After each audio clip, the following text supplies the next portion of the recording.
안녕하세요. 반갑습니다. 오늘은 2022년 11월의 첫째 주 우리 강서 제주가 가정교회와 함께하는 우리 주일 예배 오심을 다시 한번 진심으로 환영합니다. 우리 제주 가정교회 제자들 환영합니다. 지금 유튜브로 함께 예배 참여하시는데 우리가 항상 바다 멀리 있지만 이렇게 함께 예배 드릴 수 있어서 너무 감사합니다. 또 오늘은 너무 감사하게도 민주자매가 다쳤는데 오늘 복귀한 날이에요. 민주자매 한 명이 얼마나 필요했는지 찬양이 커지고 반주도 해주시고 또 시스템도 도와주셔서 다시 한번 진심으로 감사하고 완전히 다 잘 쾌유되기를 기도하고 있습니다. 지금 오늘 조금 늦는 형제자매들이 있는데요. 오늘 마라톤이 있어요. 그 JTBC에서 관련된 마라톤이 있는데 현재 지금 최정 형제가 뛰고 있는 걸로 알고 있는데 잘 뛰기를 쳐라. 기도 많이 하고 있습니다. 좀 지치지 않기를. 또 그렇게 건강하게 풀코스 마라톤을 뛰는 것도 우리 교회 참 큰 격려 될 것 같습니다. 저도 많이 건강해야 될 것 같은데 철이 형제가 보여줘서 너무 감사하고요. 그 다음에 이제 화면 잠깐 보여주세요. 우리 싱글들 우리 MT 한 사진이 있습니다. 네, 어제 저녁에 싱글들 표정 좋죠? 왜 그러냐면요. 지금 고기 먹고 난 다음이에요. 예, 제주도에 우리 연희 자매한테 부탁해서 제주도 돼지고기랑 소고기를 아주 비싼 가지 잘 갖고 와서 잘 구워 먹고 이제 끝나고 커피 한잔 하고 교제하는 시간이었습니다. 너무 포징 밝죠? 네, 다음 슬라이드 주세요. 우리 너무 하루 종일 그 기도하고 막 말씀 아침에 모여서 스타벅스에 오전에 모여서 큐티하고 다 나누고 낮에는 이제 식사하고 저기 이제 예단포라는 영종도 비행 그 반대쪽에 있는 곳에 가서 지금 뭐 큐티도 나누고 서로 많이 나오고 기도도 하고 그리고 이제 많은 교제하고 되게 지금 강서 싱글은 너무 좋은 시간 보내고 있습니다. 아마 본준 형제를 환영하는 환영식을 했을 거예요. 그래서 되게 특별하게 좀 싱글이 같이 연합되는 좋은 시간이 됐을 거고 되게 재밌게 있어서 한번 찍어봤어요. 우리 종은 형제 기뻐하는 표정. 예, 그래서 우리 예배당에 사람들이 조금 적어서 좀 당황했다면 걱정하지 마시고요. 지금 마라톤 끝나고는 정리하는 입장이니까 오시는 분들이 더 있을 것 같고 또 우리 싱글들은 우리 MT 잘 다녀올 수 있도록 우리가 많이 기도해 주면 좋겠습니다. 네, 지난 주일은 우리 강동희 목사님 입시를 통해서 부르심의 상을 받기 위해 달려가자라는 주제로 우리의 부족함과 연약함을 수용하고 연단과 훈련을 하자라는 그런 말씀을 전했고요. 오늘은 싱글들이 없기 때문에 결혼부 위주로 설교를 좀 준비했습니다. 잠깐 다음 슬라이드 넘겨주세요. 올해 우리 강서 결혼부 뭐 설교나 세미나를 요약해 보면 올해 약 8번의 행사가 진행되고 있습니다. 우리 3월 6일에는 자녀 양육 세미나에 대해서 우리 한상호 정규남 부부 3살 버릇 8가지 간다라는 주제로요. 그 세 자녀가 함께 우리가 그 세미나를 했고 세미나 하고 나서도 막 다 질문 여러분들이 했던 우리 강서교회 제자들이 했던 질문과 대답을 거의 한 행사를 2시간 정도 우리가 함께 진행한 거 기억나시죠? 올 3월에 있었습니다. 기억 안 날까봐 제가 써놓은 거예요. 두 번째는 20일 날은 강서 결혼부 설교로 편애한 이삭 가정에 대해서 우리가 말씀을 나눴습니다. 그다음에 5월 6일 날은 우리 이상민 자매가 진행했던 성장기 아이들의 정신건강이라는 주제로 자녀 교육 세미나를 했었고요. 5월 15일 날은 우리 오렌지 카운티의 마르셀 목사 부부가 했던 설교기를 기초로 해서 영적 자녀의 기초 관점이 열쇠라는 것에 대해서 부모의 영성과 부모의 영적 관점으로 자녀가 변화될 수 있음을 나눴습니다. 그다음에 7월 17일 날은 에베소 강해로 그리스도 안에서라서 우리가 하나님의 작품 또 그리스도는 우리의 평화라는 주제로 말씀을 전했고 9월 18일 날은 하나됨을 지켜야 하는 이유에 대해서 몸도 머리도 성령도 믿음도 소망과 침례도 하나라는 것을 말씀을 나눴습니다. 그리고 오늘은 우리 강서 결혼부 예배를 부모를 떠나 자기 아내 합하는 결혼에 대해서 성경적인 결혼관계 기초에 대해서 말씀을 전할 거고요. 그다음에 11월 20일 날은 또 결혼부 주제로 예배할 건데 부모들이여 자녀를 노엽게 하지 말고 주님의 훈계로 기르십시오라는 주제로 말씀을 전할 겁니다. 자, 그 결혼부 주제의 말씀이 항상 3가지잖아요. 하나님 관계, 또 부부 관계, 자녀 관계. 이 3가지를 주제로 우리가 계속 큰 주제를 놓고 말씀을 전하는데요. 저희가 좀 돌이켜 봤더니 저희가 배운 게 꽤 많이 오래 있었어요. 그래서 이것을 잘 소화하고 한번 이렇게 행사를 했다고 끝나는 것이 아니라 뭐 자녀 교육 세미나나 또 우리 부부 관계 세미나에 대해서 지속적으로 우리가 계속 배우고 또 성장했으면 좋겠습니다. 그리고 또 우리 특별히 싱글들이 연합 예배가 있거나 뭐 싱글들이 MT를 가거나 일정이 있으면 결혼부만 예배를 보게 되니까 이 예배로 내년에도 더 좋은 시간을 준비하려고 합니다. 그래서 계속 기도하면 좋겠고요. 오늘 설교 주제는 넘겨주세요. 성경적 결혼관계 기초에 대해서 말씀 나누는데 특별히 에베소서에 성경이 나와요. 부모를 떠나 자기 아내와 합하는 결혼에 대해서 좀 나눠드리도록 하겠습니다. 말씀 나눌게요. 에베소서 5장 30절부터 33절입니다. 같이 한번 한 목소리로 읽어볼게요. 에베소서 5장 30절 33절. 오늘 말씀이 많지 않아 이 안에 다 나옵니다. 같이 한번 읽어볼게요. 우리는 시작. 우리는 그리스도의 몸의 지체입니다. 그러므로 사람이 부모를 떠나 자기 아내와 합하여 그 둘이 한 몸이 되는 것입니다. 이 비밀은 큽니다. 나는 그리스도와 교회를 두고 이 말을 합니다. 그러므로 여러분도 각자 자기 아내를 자기 몸같이 사랑하고 아내도 자기 남편을 존중하십시오. 아멘. 사도 바울은 에베소서 5장에 사랑으로 건설되는 하나님의 가정 적용편으로 성경적인 결혼 관계 그 기초를 제시했습니다. 여러분 에베소 5장에 보면 알겠지만 부부 관계, 6장에 보면 자녀 관계, 또 6장 중간에 보면 종과 주인과의 관계, 뭐 현대 우리한테 적용한다면 직장 관계에 대해서 얘기할 수 있을 정도로 에베소서는 실전편으로 5장, 6장이 기록되어 있습니다. 우리가 에베소서를 계속 강해로 1장부터 지금 4장까지 거의 끝냈고 이제 5장에 실전편으로 결혼부에 관련된 구절을 갖고 우리가 말씀을 준비해 봤어요. 특히 올해 우리 강서교회는 여기 나온 것처럼 사랑으로 건설되는 하나님의 가정이라는 주제로 실제로 하나님의 가정이 어떤 가정이었는지 우리 아브라함의 가정, 뭐 이삭 가정, 야곱 가정 우리가 상반기에 계속 배웠고요. 또 그 가정에서 우리가 성경적으로 배워야 될 것이 무엇인지를 하나님의 말씀을 전달을 받았습니다. 근데 특별히 사도 바울은 여기 나온 것처럼 에베소 5장 31절에 사도 바울이 인용했던 구절이 창세기 2장 24절이에요. 그러므로 사람이 부모를 떠나 자기 아내와 합하여 그 둘이 한 몸이 되는 것입니다. 자, 우리가 올해 특별히 결혼부들이 같이 있어서 나누는 말씀이지만 우리 남편과 아내 부부 관계가 건강하면 너무 좋고 행복하면 너무 좋죠. 감사하죠. 아멘.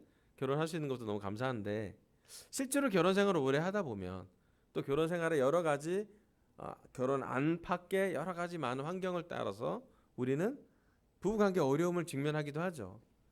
또 어떤 경우는 우리 부부가 좀 이렇게 감사하긴 한데 약간 정체된 느낌을 받을 수도 있고 어떻게 하면 더 내가 부부 관계를 더 건강하고 성경적으로 깊어질 수 있을까 아마 우리 모두 고민하고 있을 거라고 생각이 듭니다. 그래서 오늘 말씀은 기초부터 좀 더 깊이 있게 어떻게 부부 관계를 더 하나님이 볼 때 성경적으로 올바른 또는 성경적으로 필요한 부부 관계로 갈 수 있는지를 성경에서 말하는 말씀으로 제시하고 싶어요. 첫 번째 말씀 포인트는요. 성경적 결혼 관계는 부모를 떠나는 것으로 시작합니다. 창세기 2장 24절의 말씀도 마찬가지지만 성경적인 부부 관계 기초는 사람이 부모를 떠나 자기 아내와 합하는 것으로 기록합니다. 자, 결혼은 독립을 의미한다는 것이죠. 자기 부모를 떠나는 것으로 성경은 시작합니다. 하나님이 생각하시는 아름다운 결혼은 원가정, 즉 자기 부모에게서 떠나는 모습으로 독립하는 모습으로 성경은 기록하고 있어요. 독립과 자립은 결혼의 출발점, 특별히 부부관계의 출발점이라고 볼 수 있어요. 올해 하나님은 우리 강서교회에 성경에서 나오는 하나님의 가정을 상반기에 설교하셨습니다. 아브라함의 가정, 이삭의 가정, 야곱의 가정에 대해서 우리는 읽었고 보았고 올해 상반기에 들었어요. 여러분 구약에 나오는 성경에서 나오는 하나님의 가정의 공통점이 뭔지 아세요? 여러분 많이 들었으니까 한번 한 가지만 한번 생각해 보면 좋을 것 같아요. 아브라함의 가정, 이삭 가정, 야곱이 다 가정이었잖아요. 성경이 다 우리 믿음의 조상들이기도 하고. 그들이 가진 공통점이 뭔지 아세요?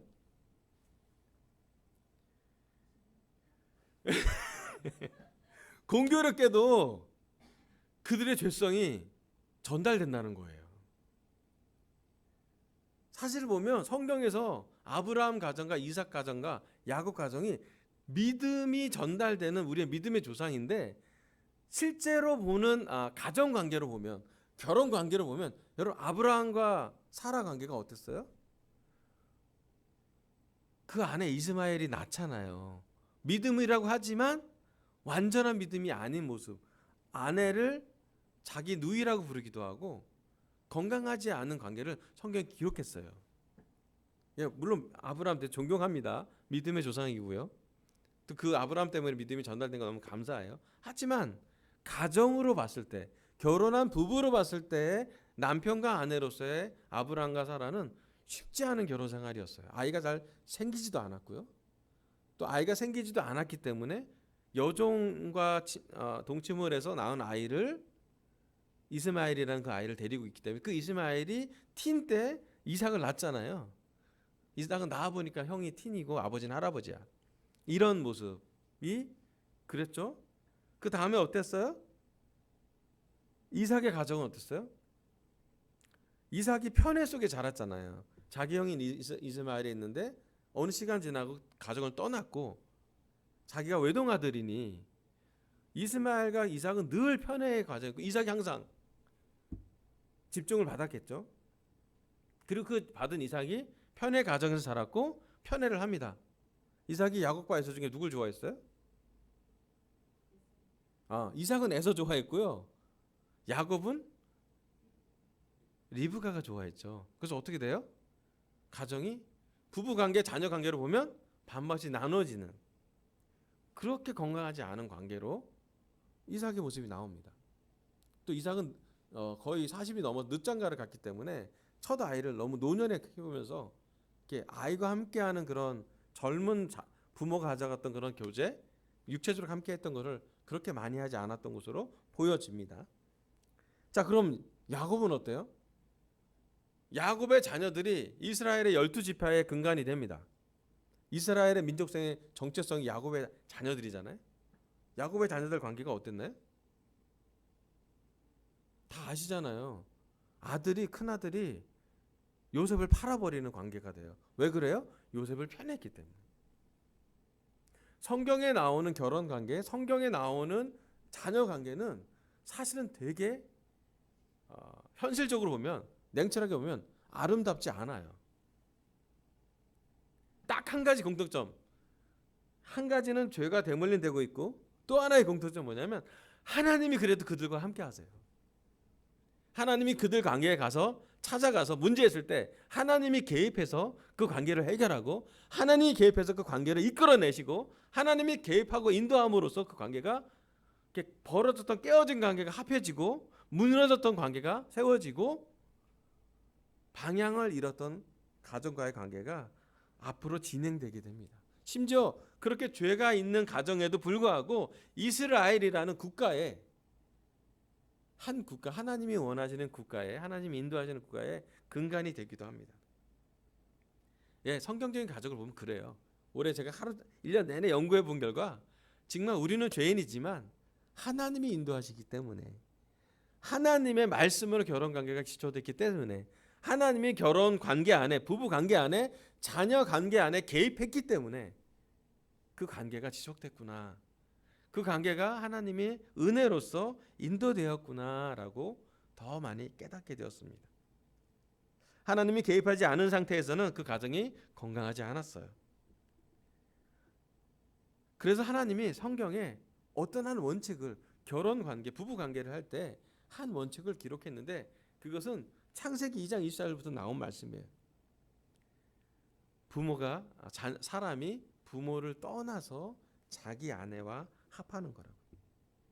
성경 말씀의 기본적인 결혼 관계는 자기의 원 가정, 자기 가정에서 자란 오래된 죄성이 있는 부모, 우리의 선대 부모의 문제를, 악순환의 고리를 끊어버리는 것에 결혼 관계의 기초가 있습니다. 물론 감사해요. 우리 부모님한테 감사해요. 우리를 낳으셨고 키우셨고, 특별히 저희 부모들 실제로 얘기하시면 전쟁세대 이후에 저희를 키우신다고, 너무 어려운 경제 여건, 너무 어려운 세상에서 우리를 키운 걸 너무 감사해요. 또 바라기는 우리 자녀들도 우리에게 감사하길 바래요. 고생하고 있잖아요, 저희들. 하지만 오늘 우리 스스로에게 한번 물어볼 필요가 있는 게 뭐냐면, 우리는 혹시나 우리의 원 가정 부모를 떠나서 어떤 악순환의 고리를 끊어내고 성경적인 가족으로, 성경적인 부부로, 성경적인 결혼 관계 기초로 들어가고 있는지를 확인해 보기를 바란다는 것이에요. 오늘 우리 가정에서 우리의 남편과 아내가 그들의 부모를 떠나지 못할 때 때로는 우리에게 깊은 부부 대화가 하기 어려울 때가 있어요. 어쩌면 우리 결혼부로서 평생 영적 훈련 과제 중에 하나는 과거의 자기 가정, 과거의 자기 습관, 과거에서 오는 자기의 상처, 과거에서 오는 죄성을 떠나는 것으로 우리의 결혼부 제자 훈련이 있을 거라고 생각이 듭니다.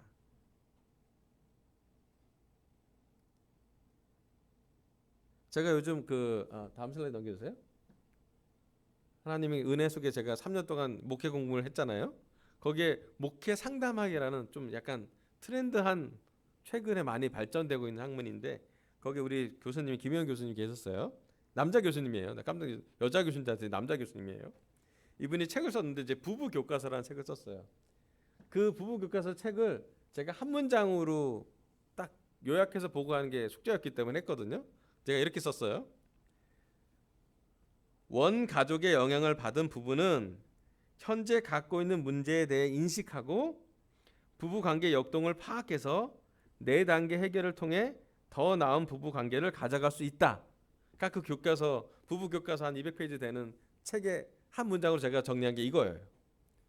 뭐냐면, 원래 가족의 영향을 받은 우리 부부는 원래 가족의 영향을 받았기 때문에, 또 성인이 될 때까지 그 가정에서 자랐기 때문에 서로 다른 두 가정의 어떤 분위기, 가정 환경, 가정 대화, 엄마 아빠, 아빠 엄마와의 어떤 관계, 부부 간의 관계, 자녀 간의 관계, 부자 간의, 또 부녀 간의 관계, 모녀 간의 관계, 여러 가지 역동적인 관계에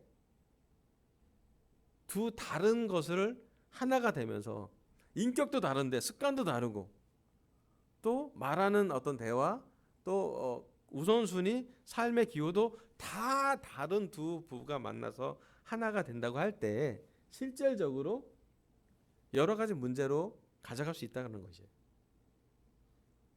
문제가 있는 게 이상한 건 아니에요. 문제 있을 수 있고, 문제 있는 게 모든 부부에게 저는 다 있다고 봐요. 저희 부부도 마찬가지고요. 문제 없는 가정이 어디 있어.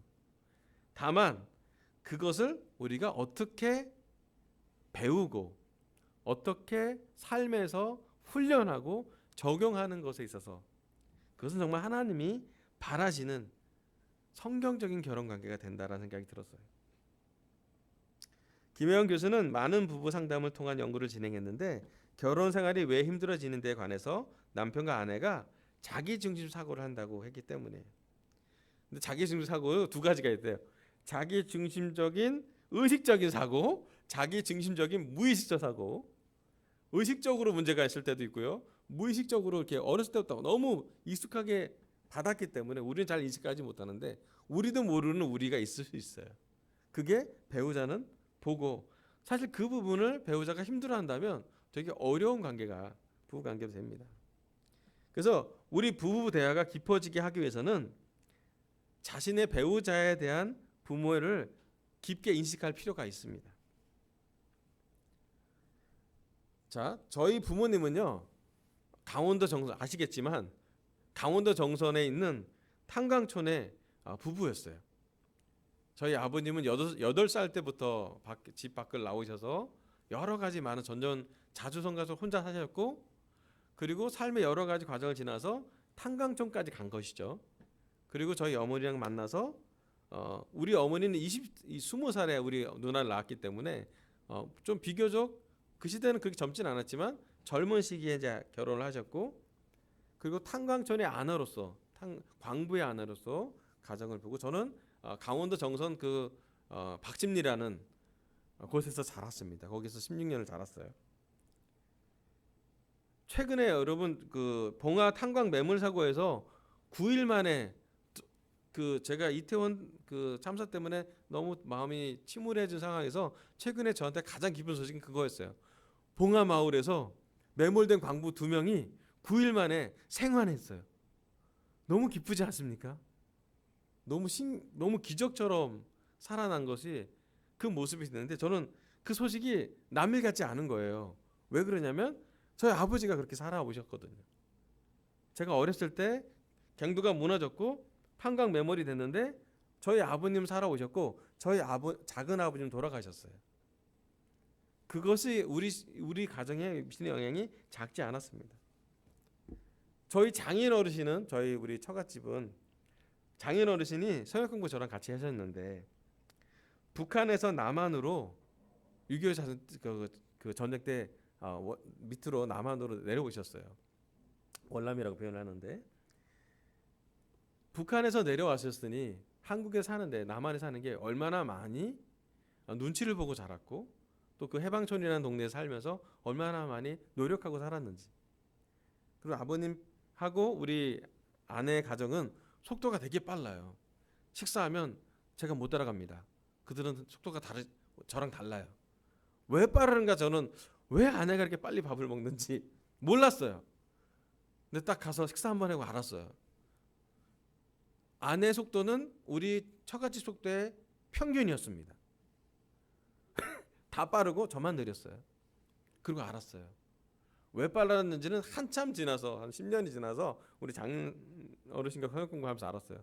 나는 밥을 편하게 먹어본 적이 없네. 눈칫밥을 먹기 때문에 급하게 먹고 일을 해야 됐고 급하게 먹고 살아야 됐다고. 그리고 우리 아내가 살던 강남 8학구는 늘 경쟁했던 곳이라. 그래서 아내는 늘 빨라요. 저와 에리가 느려요. 뭔가 이렇게 빨라 센스가. 자, 왜 제가 이 말씀을 했냐면 제가 장인 장모님을 좀 더 이해할 때 아내를 좀 더 이해하게 됐어요. 처음엔 왜 우리 아내는 나보다 항상 빠를까? 나쁜 거 아니에요. 좋은 거예요. 근데 빠를 수밖에 없는 가정 환경이 이렇구나 라고 이해하면서 아내를 볼 때 좀 맞았어요. 이렇게. 그러면서 아내랑 대화하면서 내가 왜 느린가? 광부의 아들이 다 느린가? 그렇지 않잖아요. 나는 왜 느린지? 나는 느려도 되는 환경에 자랐거든요. 네, 막내로 자랐고 제가 어렸을 때는 우리 형하고 누나는 광남촌을 너무 싫어했어요. 별로 좋지 않은 환경이잖아요. 맨날 싸우기도 하고. 근데 저는 맞으러 가면 안 맞았어요. 왜 그러냐면 저는 우리 형이 덕식이었는데 누가 날 때리러 가면 저는 덕식이 아들 동생인데요. 안 맞았어요. 너 덕식이 형 동생이야? 널로 가. 우리 형이 2년 위인데 저 1년 위에 형들이 나 괴롭히잖아요. 저는 다 열애였어요. 근데 아무 문제 없었어요. 왜 그러냐면 우리 형이 다 정리해놨기 때문에. 그래서 지금도 감사해요 우리 형한테. 형은 죄성을 많이 살면서 살았지만 저는 되게 그 안에 보호받은 거예요 나름. 그리고 저는 탄광촌에 사는데 저는 제가 어렸을 때 환경을 되게 밝게 생각해요. 저는 행복한 초등학생, 행복한 중학생이었어요. 아버지 돌아가시기 전까지. 그 저의 그 광장촌은 그렇게 나쁜 생각이 아니에요. 근데 저희 누나가 보는 광장촌은 진짜 지저분하고 막 그 알코올릭 부부 싸움 이런 거에 더 집중되어 있기 때문에 달라요. 중3 때 저희 아버님이 교통사고로 돌아가시면서 저도 달라집니다. 밝았던 왕식이가 내성적으로 되고 자신감 있던 왕식이가 도시로 오면서 제가 했던 공부는 공부가 아니더라고요. 예. 제가 너무 충격받았잖아요. 가로등을 내가 몰랐어요. 그 단어를. 우리 동네에 가로등이 없었거든. 누가 가르쳐주지도 않았고. 그때는 강원도 원주 갔더니 가로등이 나오는 거 이게 무슨 말인지 그런 충격을 여러 받았습니다. 제가 왜 이 말씀을 나누냐면 우리 남편과 아내가 부모를 떠난다고 했을 때 가장 중요한 건 서로를 깊게 이해할 수 있어야 된다는 생각이에요. 남편과 아내의 부모 원래의 가정을 깊게 바라볼 수 있다면 현재 내 남편, 내 아내의 행동을 이해하거나 수용할 수 있지 않을까. 그리고 중요한 결정은 뭐냐면 우리가 제자가 됐기 때문에, 남편 제자, 아내 제자이기 때문에 나의 부모에게서 받은 감사함은 받지만 내 부모에게서 받은 부정적인 습관이 있을 거예요. 그 습관은 가만히 내두면 연결됩니다. 제가 술을 안 먹는 이유 중에 뭐냐면 저희 아버님이 알코올릭이 되셨거든요. 40대. 저희 아버님 막걸리 심부름하는 게 힘들었어요. 그래서 저 술을 안 먹으려고. 왜냐하면 가만히 내두면 저도 그렇게 될 것 같거든요. 부모가 화를 많이 내는 부모 밑에 자라면 화내는 아이가 되고 화내는 아빠가 될 가능성이 높습니다. 저도 가끔 제가 욱해요. 애리가 너무 힘들어하죠. 아빠 왜 욱해?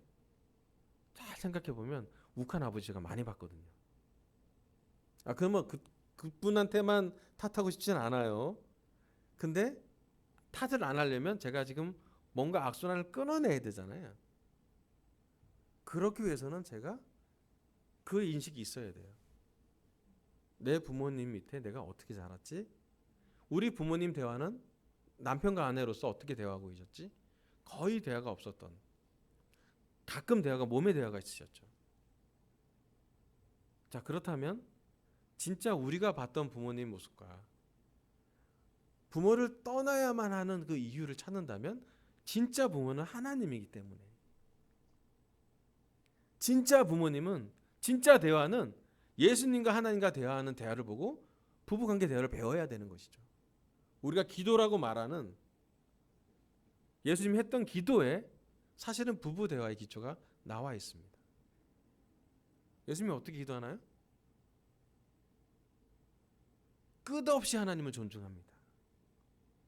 내 뜻은 아니지만 하나님의 뜻이라면 겟세마네 기도에서 순종합니다.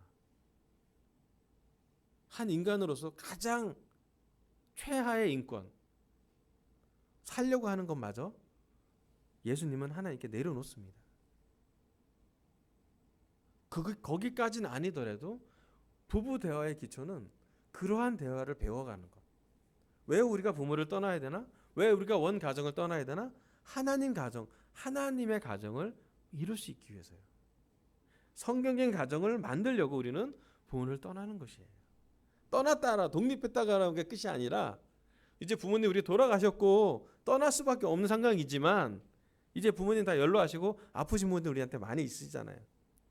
거기서 끝나는 것이 아니라 내가 진짜 나의 부모, 진짜 나에게 영향을 주시는 그분, 예수님과 하나님과 성령님이 하나 되시는 걸 보고, 그것이 우리의 진짜 부부 대화의 가장 중요한 모형이 되면 좋겠다는 생각이 듭니다. 여러분, 부부 관계를 위해서 배웠으면 좋겠어요.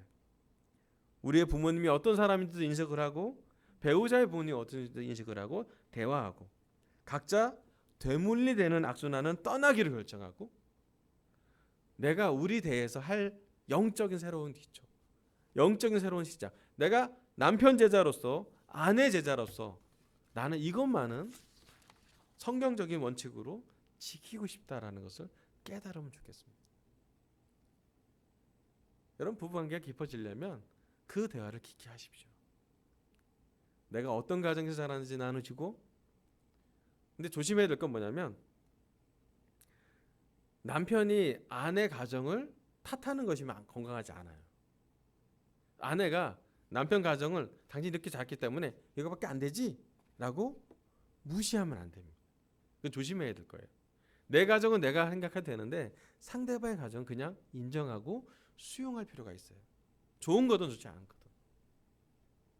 거기서 무시하거나 탓하거나 그러면 떠나는 게 아니에요. 오히려 더 흡착되는 거잖아요. 부정적인 것으로. 하나님이 원하시는 것은 하나님에게 합해져서 건강하게 우리 원가족, 우리 부모님의 악순환은 좀 벗어나는 것으로 성경은 이야기하고 있습니다. 여러분, 그런 깊은 대화를 한번 꿈꿔보시기 바랍니다. 넘겨주세요. 다음 5장 30절 40절 보면, 그러므로 사람이 부모를 떠나 자기 아내에 합하여 그들이 한 몸이 되는 것입니다. 이 비밀은 큽니다. 나는 그리스도와 교회를 두고 이 말을 합니다. 이 비밀의, 이 성경 말씀의 그 비밀을 사도 바울은 크다고 표현했고, 그 비밀의 큼의 본질을 그리스도와 교회를 두고 하는 말이라고 합니다. 여러분, 부부관계, 성경적인 결혼관계의 가장 기초는 그리스도와 교회를 배우면 돼요. 사도 바울의 학설은 그렇습니다. 그리스도와 교회의 관계를 배울 때 건강한 부부관계를 배운다는 것으로 그는 정의 내립니다. 대단하지 않습니까? 성경에서 보면 사도 바울이 결혼한 상태에서 나온 글은 아니라고 성경은 이야기합니다. 근데 누구보다도 결혼을 많이 이해한 사람으로 결혼을 정의 내립니다. 그가 하는 결혼은 뭐냐면 그리스도와 교회를 본받는 부부관계는 건강하다는 것이에요. 자, 설교 두 번째 포인트는요, 부부가 하나 되기 훈련을 합시다입니다. 성경적인 부부관계, 하나님께서 축복하시는 부부관계를 우리는 말씀에 의해로, 말씀을 통해서 그 기초로 훈련받고 있습니다. 우리는 제자입니다. 뭔가 배우는 사람이에요. 여전히 저희는 부부로서 차수가 지나면 지날수록 새로운 걸 경험하지 않습니까? 저희 인생은 크게 3번 큰 경험을 합니다. 첫 번째, 우리는 제자가 될 때 큰 경험을 하죠. 세례 받을 때 세례 이전과 이후는 다시 태어날 정도로 우리는 달라집니다. 두 번째, 우리가 싱글에서 제자가 됐다면 결혼할 때 큰 변화가 있잖아요. 이제는 남편 제자 훈련을 받아야 되고 아내 제자 훈련을 받습니다. 큰 변화죠. 혼자 구원을 이뤄가는 게 아니라 배우자와 함께 천국을 같이 갈 수 있는 동역자로서의 관계가 시작되죠. 세 번째 큰 변화는 뭐냐면 우리에게 자녀가 생길 때잖아요. 자녀 생긴 전과 이후로 우리 삶은 또 달라지지 않습니까? 자녀가 된 후부터 우리는 부모 제자로서 엄마 제자, 아빠 제자의 훈련을 받습니다. 저는 개인적으로 제 딸 에리를 태어나게 하면서 하나님이 나를 얼마나 사랑하는지 에리 보면서 전 느꼈어요. 죄인인 나도 이렇게 사랑하는데 하나님 참 조건 없이 사랑하겠다. 나는 되게 하나님께 뭔가 행동으로 뭔가 잘해드리려고 했지만 마음도 저는 정말 중요하다. 에리 보면서 저는 많이 느껴요. 자, 그런데 중요한 건 뭐냐면 그리스도와 교회를 보면서 하나 되는 훈련이 어떻게 하는지. 성경은 얘기합니다. 그리스도처럼 남편들한테 얘기하죠. 그리스도처럼 교회 사랑하는 것처럼 아내를 사랑하라고요. 아내들한테 얘기합니다.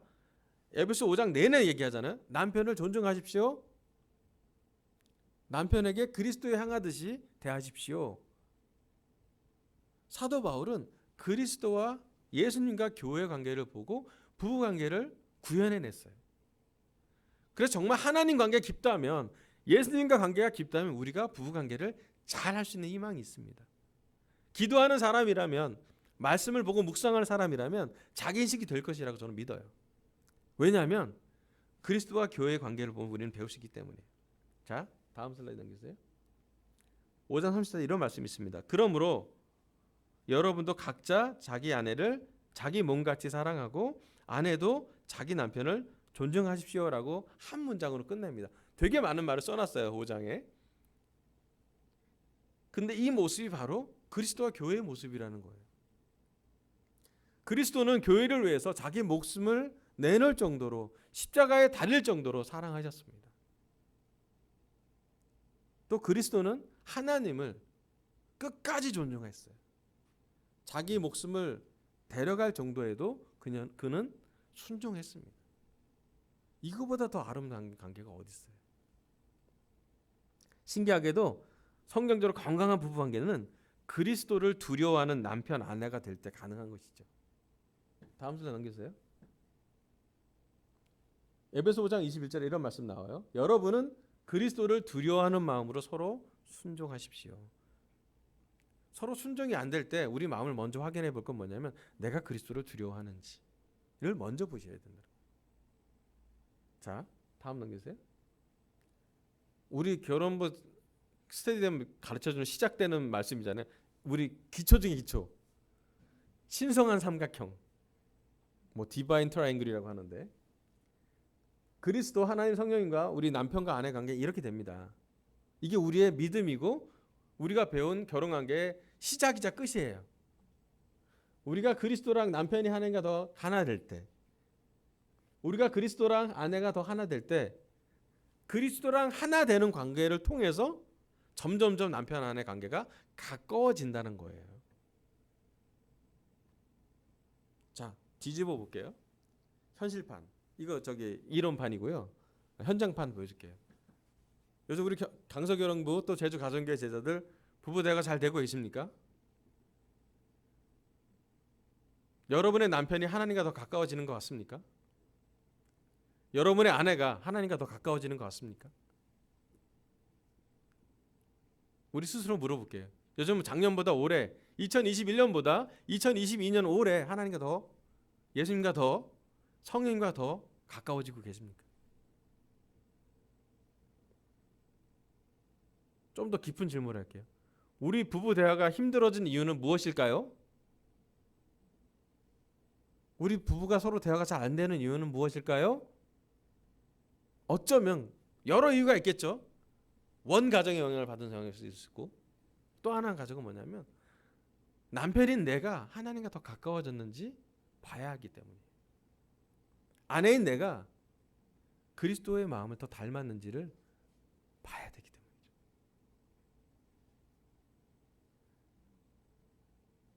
사도 베드로는 부부 관계는 그리스도를 봤기 때문에 그가 장로로서 나중에, 그리스도는 결혼하지 않으셨는데 사도 베드로는 그리스도의 마음을 닮았기 때문에 장로로서 역할을 할 수 있었어요. 사도 베드로의 마지막 편지는 뭐라냐? 겸손하라고 얘기하잖아요. 끊임없이 겸손하라고 그러잖아요. 사도 베드로도 사도였는데도 영크리스찬인 바울의 도전을 그는 받습니다. 누구의 말이 아니라 영적인 걸 따라가는 남편이겠죠. 부부로 같이 역할을 했고 그는 장로로 섬겼습니다.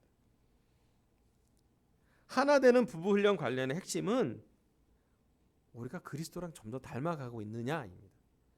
우리가 매주 듣는 설교도 그리스도와 닮으라고 얘기할 거예요, 아마. 남편 제자들도 똑같은 말씀이에요. 우리의 그리스도처럼 예수님 같은 남편이 된다면, 예수님 같은 아내가 된다면 우리한테는 최고의 부부 관계라는 것이에요.